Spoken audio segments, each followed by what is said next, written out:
as I said earlier with Fourth Wing, like, I never thought that I would encounter a book series that would make me look at Sarah J. Maas and her world building and her writing and say, wow, I miss that. Wow, I wish this author could take a page out of Sarah's book and write a little bit more like her. It's a bit like Stockholm Syndrome. It's a bit like realizing, yes, this is my captor, but I have to rely on them for everything. It's a bit scary.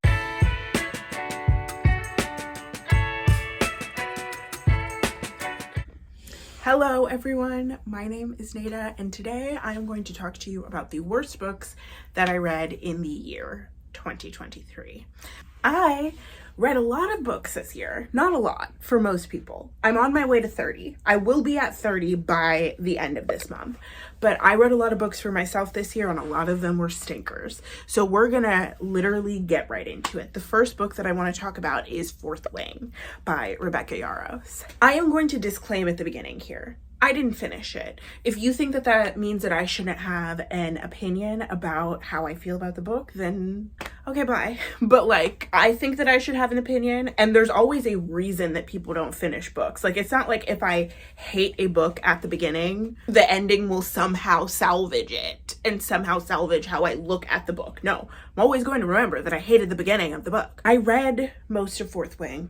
I did not like it. In fact, it was the worst book that I read this entire year. I can usually push through like a bad book, especially now I make videos on the internet. Like, my ACOTAR series is one of my most watched videos on this channel. And that is just me talking about a book that I read and didn't like and kept reading.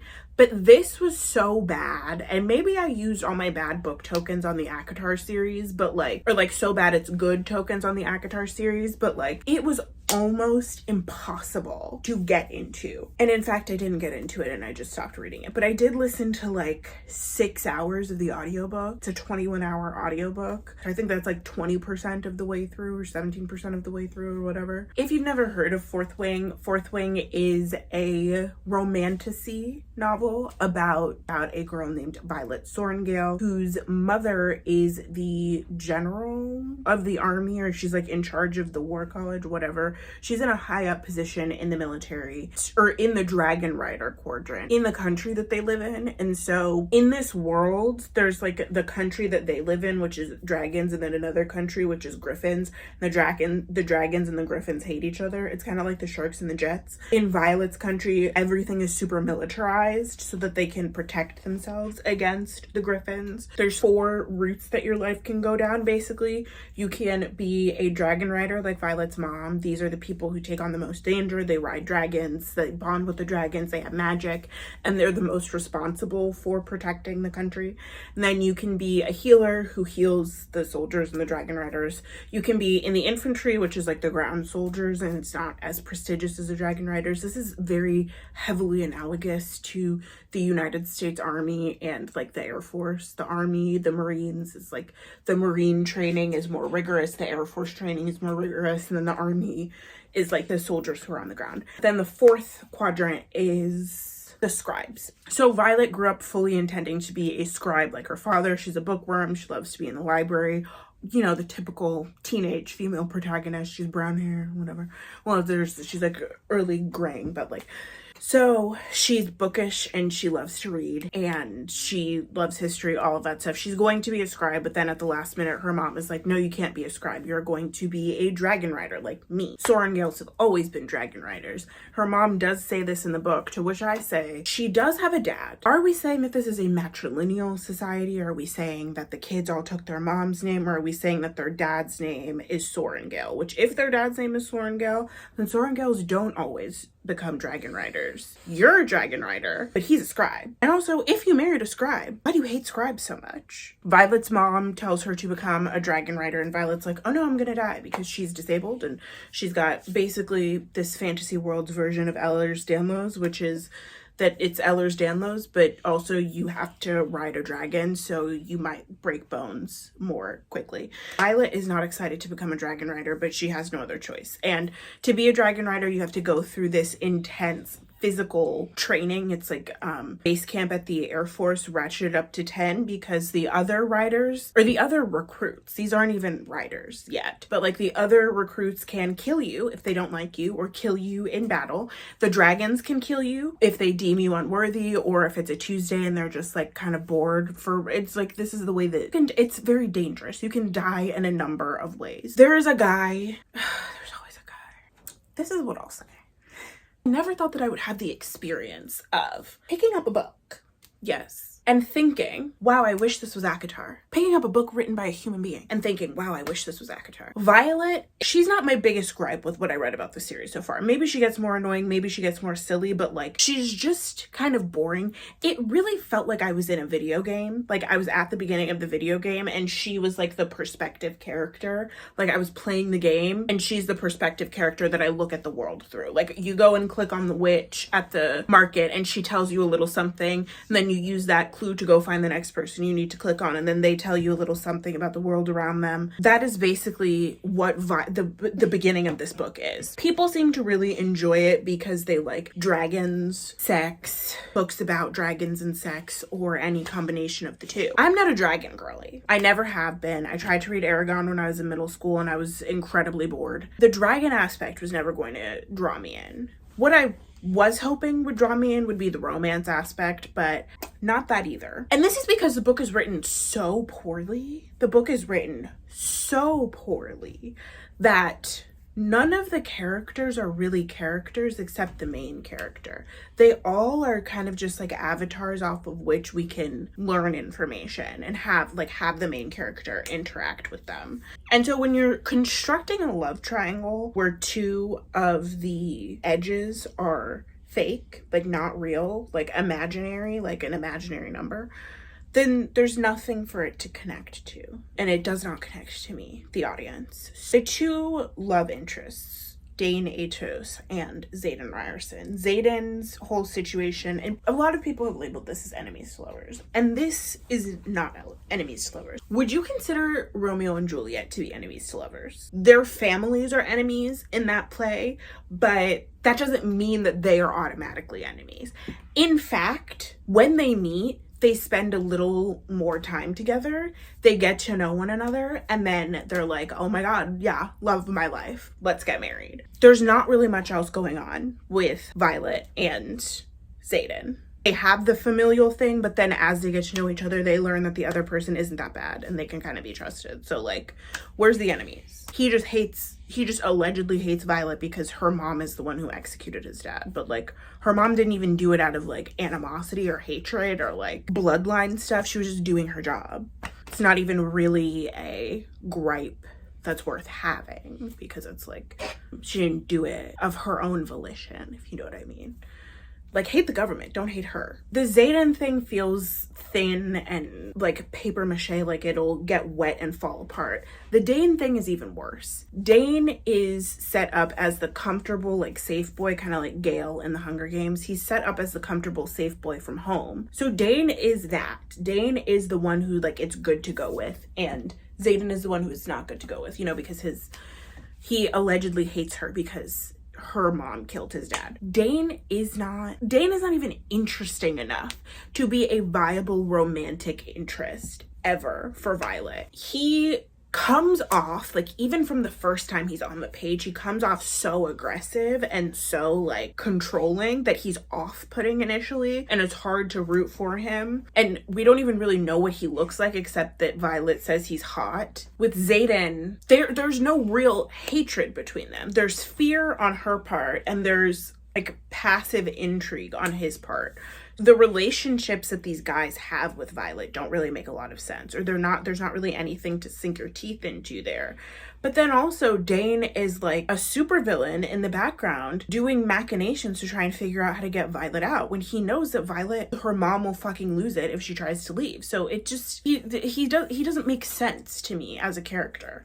And I think it's mostly because he didn't have to be a big character. He really could have been like the teeniest of side characters in this story. I think he would have worked better as someone who Violet doesn't interact with that much, because he is really into the rules. So if he was like, I don't want to break the rules. I can't talk to you that much, but I love you. I care about you, whatever. You're my friend. Good luck. Like, if he was like that, and then he has like longing looks with her, or like when they pass each other in the hallway, he touches her arm, or like they have like a clandestine meeting or something, and then he expresses how he feels to her. But instead, he's kind of ubiquitous. He's always there. And whenever they do interact, he's doing something that is actively against her best interests. So it's just kind of like, oh my God, you're so annoying. If he appeared less, and then there were 2 instances where Violet was really injured or something was really wrong, and he either breaks protocol or like tells her that he's come up with a plan to get her back to the scribe quadrant, if only she'll trust him. Like, he's actually really worried about her because she's so injured, or it seems that way. And so that's when he's telling her. And like, if that happens once or maybe twice, we can see so much about his character through that, which is that the way that he shows love is to be very controlling. That's a red flag. But also that he does love Violet and he does really care about her.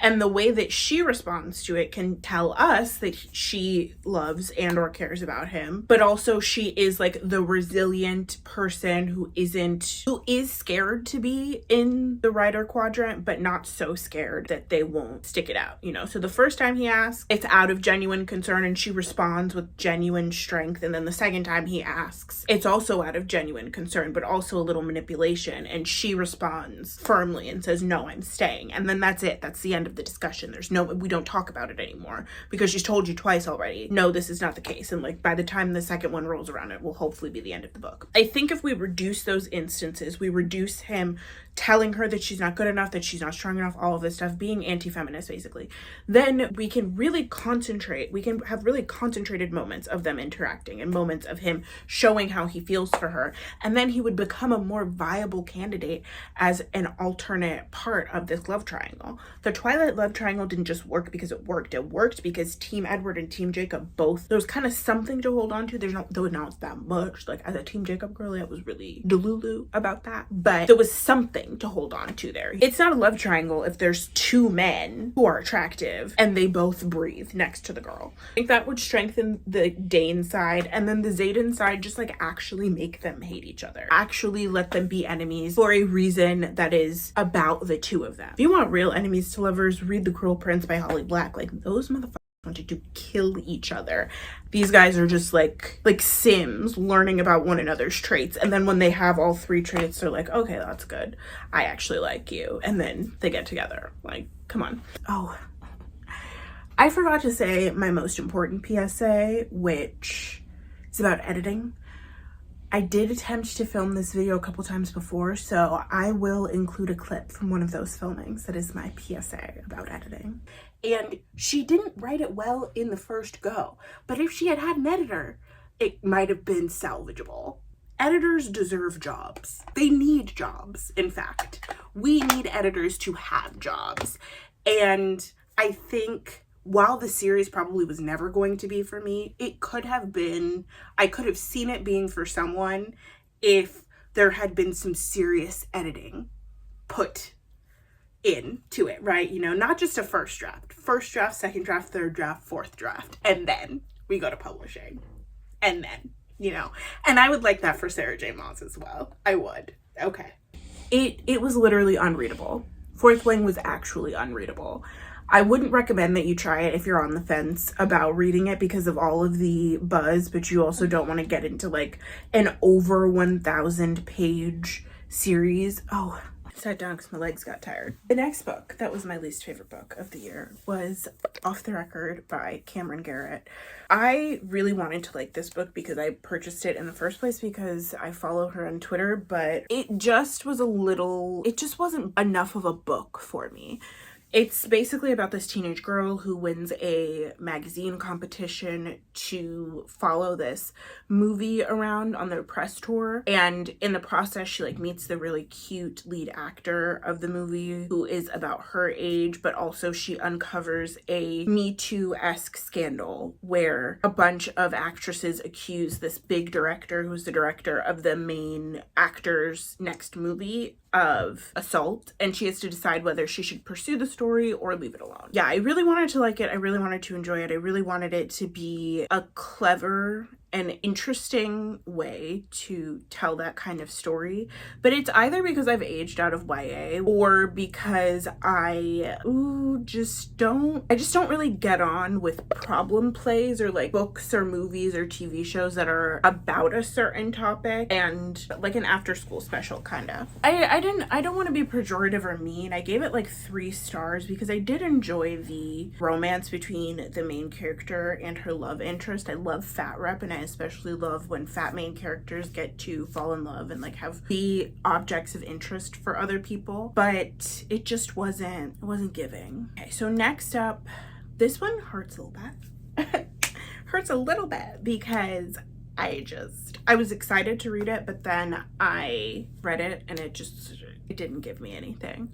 This is The 7.5 Deaths of Evelyn Hardcastle by Stuart Turton. This book is about a guy who basically has 8 tries to figure out who murdered this woman at this like garden party in England. It's like very rich family's garden party in England. There's this backstory that is interesting about it where one of the rich family's family members got murdered the same day, like 5 years ago, on the same day that the party was. And all the same people who were at the house when that child was murdered are invited back for the party. So it's almost like taunting the people who were there or whatever. He is investigating this. If you don't like spoilers, I'm just gonna say, like, I'll put a timestamp for you to skip to, but like, if you don't like spoilers, I think I expected this to be the type of like murder mystery novel, more a la like Agatha Christie. Like, I know there's a supernatural element to it, but like something really grounded in reality, and he just happens to have 8 tries to figure it out. As opposed to what I got, which is like, I think the author thought really hard about why is this guy doing this? Like, why is he going back in over and over again? When I think it could just be like Groundhog. And I think he didn't want it to be moralistic. He didn't want it to be like, because she was such a good person that she didn't deserve to die. It was a little bit overdone. And then it kind of took me out of the rest of the book because then it only led to more questions.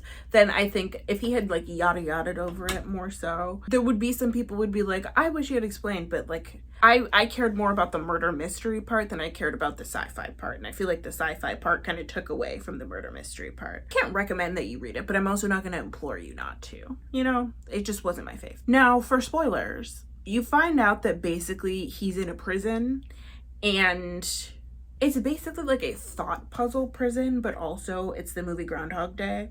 It's the episode of Black Mirror where that woman like commits murder and then it turns out that she's in that simulation to relive the same day over and over, and that's the version of her punishment because her crime was so heinous.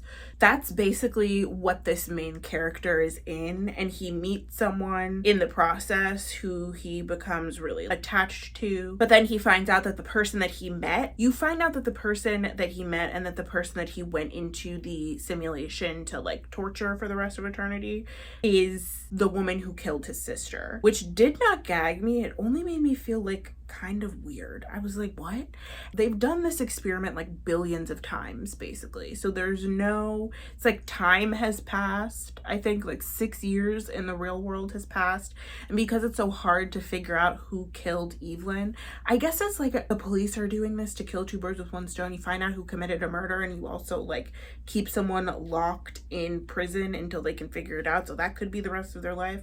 That could be like a couple of months, but either way you've rehabilitated them and you've also figured out a crime. And also you get your mind wiped so many times that it had been 6 years or something of him living the same 8 days over and over again. So like there's other people in the prison who are also reliving multiple days over and over.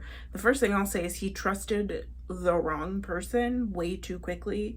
But the whole thing that this is like this administration that is doing this is that it made it bureaucratic and weird all of a sudden. This is an episode of Black Mirror basically. I think I would have preferred if it was just like some random act of God, because then it would feel like he really does only have 8 days.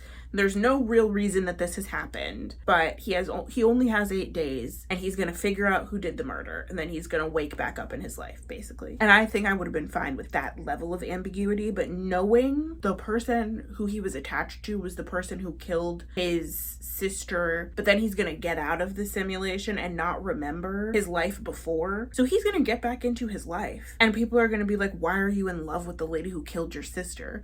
And he's gonna be like, well, I don't remember how I felt about my sister. But then there will be people in your life who remember. So you expect the people in your life to just accept that you're dating the person that killed your sister? Or that you're like in love with a dictator? Cause she was like, they made it seem like she was a dictator or something. I don't know.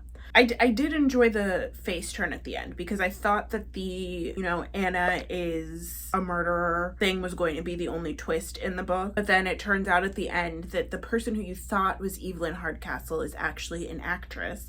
And the real Evelyn Hardcastle was planning to kill the actress so that she could go off into the world and live her life instead of marrying this old fat man who her family was going to marry her off to as punishment for murdering her youngest brother. I liked that twist. I thought that was interesting. The rest of it, the mechanics behind how the story worked, and also the relationship between Anna and the main guy whose name I don't remember and it doesn't matter to me. And I was more interested. He brought up this lore of this near future dictatorship where Anna is the dictator and doing evil things, and part of the evil thing that she did was murdering his sister. But then I was like, wait, I want to know more about that. Instead, I was just inside of the punishment the whole time. Okay, so that is the third book that I read that was disappointing. The fourth book that I read that was disappointing. This could be the fourth, fifth, and sixth, and seventh. Well, 6.5, because I haven't finished this one yet. But I have spoken ad nauseum on this channel about how much I fucking hate the ACOTAR series. They, again, they are the most popular videos on my channel. So if you want to hear more about me talking in minute detail about that series, watch those 3 videos. I'll link them down below and up in the cards. But I just wanted to focus on the second ACOTAR book. I wanted to zoom in on that, because that is, in my opinion, by far the worst book of the series. I'm also going to insert my clip from my previous filming in here so that you can hear me speak more eloquently about why I don't like A Court of Mist and Fury. Basically read these books on a dare. Basically, one of my friends was like, you should read these books. They got me out of my reading rut when I was in college, and I was like, I already tried to read them and they were fucking horrible, and I've watched a lot of content about how horrible they are, but you know what? I may as well know for myself. And as I said earlier with Fourth Wing, I never thought that I would encounter a book series that would make me look at Sarah J. Maas and her world building and her writing and say, wow, I miss that. Wow, I wish this author could take a page out of Sarah's book and write a little bit more like her. It's a bit like Stockholm Syndrome. It's a bit like realizing, yes, this is my captor, but I have to rely on them for everything. It's a bit scary.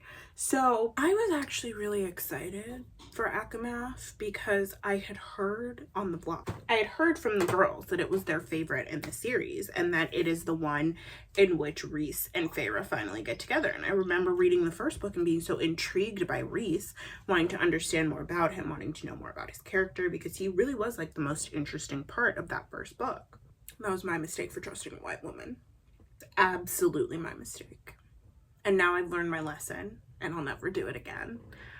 It's difficult for me to sum up the sheer torture that it was to get through A Court of Mist and Fury. I was desperate because I did not want to allow this book series to beat me. I didn't want to say that I had been bested by such a basic series as ACOTAR, but really everything that happened in A Court of Mist and Fury mystified me and infuriated me. From the contrived plot points to the horrid writing to the non-existent character development to the abhorrent relationship development and the introduction of a bunch of characters at the expense of the ones we had already met and gotten to know in the first book, okay? All of a sudden, Cassian is here, so Lucian, right? All of a sudden, Rhysand is here, so Tamlin, right? I do not like a book that is gotcha. You thought that you were supposed to root for this character, but actually they're evil. Didn't I get ya? I gotcha. I don't like that. I don't like that experience, because it's basically just lowbrow and cheap, I think. I want writers to write, okay? I don't want them to retcon And don't even get me started on the writing of all the scenes where like Feyre and Rhys are slowly falling in love. Like, she might be the stupidest main character that I have ever encountered. She has no ability to read the room, pick up signs, understand what's going on around her, trust the correct people, and distrust the correct people. Like, she's literally just like flying blind through the world. And it is a miracle that she does not die several times over the course of this series. And the last book that I wanted to talk about is Ash by Melinda Lowe. This one is super disappointing because I had bought this book. I bought it at the Harvard bookstore and I had been wanting to read it for over a decade, honestly. This, if you've never heard of it, is a queer Cinderella retelling, except instead of being in love with the prince, the main character Ash, who is supposed to be like Cinderella, is in love with his huntress. And then like most of the same stuff still happens. She's an evil stepmother. Her parents are both dead. She has evil stepsisters. There's a prince. There's balls. Oh, but the fairy godmother is actually a fairy with magic powers, like the trickster fairies from Shakespeare or ACOTAR, honestly. I think I was expecting it to be more aligned with the traditional Cinderella story than it was. I think what I'm saying is like all the elements in terms of plot were there. It hit all the beats of the traditional Cinderella story, but the heart wasn't there. It's kind of like, it was like barren. And I think it's because she chose to write the novel in this very kind of elevated fairy tale speak. So a lot of the sentences are very floral and languid, a lyrical but formal tone. And I think if we were a little bit closer to Ash's point of view, we could really understand how she's feeling, and it would add more texture to the story as well. Cinderella used to be my favorite fairy tale when I was a kid, if you didn't already know that I was a stupid fucking bitch. So I was obsessed with it. So I know this story backwards, forwards, like the back of my hand, okay? And I think I just wanted it to be more like the story that I know like the back of my hand. But yes, that is all I have to say. Thank you so much for watching this video. What were the worst books that you read this year? Please let me know in the comments down below. Please dump on it. All up in those comments. I love reading, but sometimes I just read books that I don't like, and I like to talk about them because it makes it feel worthwhile. If you liked anything that I had to say, or you just like my face, please consider liking this video. That really helps me to like get shared out more and find other people who might be interested in my content. That's all I have to say. Okay, bye.